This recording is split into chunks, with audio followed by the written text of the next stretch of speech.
গোপালগঞ্জের কাশিয়ানীতে নবম পে স্কেলের গেজেট প্রকাশ ও বাস্তবায়নের দাবিতে 2 ঘণ্টা কর্মবিরতি ও বিক্ষোভ কর্মসূচি পালন করেছেন উপজেলার সরকারি, আধা সরকারি ও স্বায়ত্তশাসিত প্রতিষ্ঠানের কর্মচারীরা।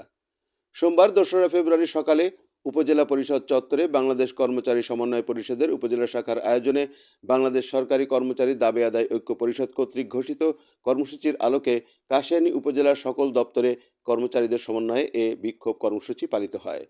এ সময়ে আন্দোলনকারীরা বলেন, পে স্কেল বাস্তবায়নের কোনো তালবাহানা চলবে না, আমাদের দাবি মানতে হবে সহ বিভিন্ন স্লোগানে র্যালি করে তারা। নিত্য প্রয়োজনীয় পণ্যের দাম বাড়ার ফলে বর্তমান বেতনে সংসার চালানো কঠিন হয়ে পড়েছে বলে বিক্ষোভকারীরা জানান।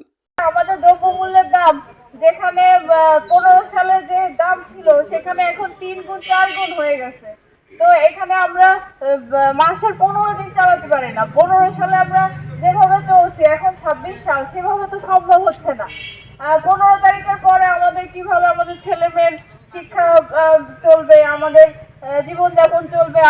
যে পে স্কেলের আশ্বাস দেওয়া হয়েছে, এই আশ্বাসে আমাদের আরো অবিশ্বাস উঠে গেছে। তার কারণ পে স্কেলের কিছুই হয়নি, কিন্তু এই পে স্কেল দিবে এই আশ্বাসে দ্রব্যমূল্য থেকে শুরু করে জীবনযাত্রার অবস্থা খুবই শোচনীয় অবস্থায় বিরাজমান করছে।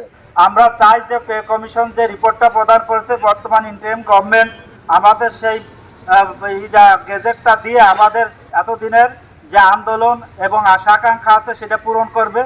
উপজেলা নির্বাহী কার্যালয়ের অফিস সহকারী নওয়াব আলীর সভাপতিত্বে উপজেলা যুব উন্নয়ন অধিদপ্তরের অফিস সহকারী সাহেব আলী সর্দার, উপজেলা নির্বাহী কার্যালয়ের অফিস সহকারী আনিসুজ্জামান, ইখতিয়ার হোসেন, মোহাম্মদ কামরুল বিশ্বাস সহ শতাধিক সরকারি, আধা সরকারি ও স্বায়ত্তশাসিত প্রতিষ্ঠানের কর্মচারীরা উপস্থিত ছিলেন।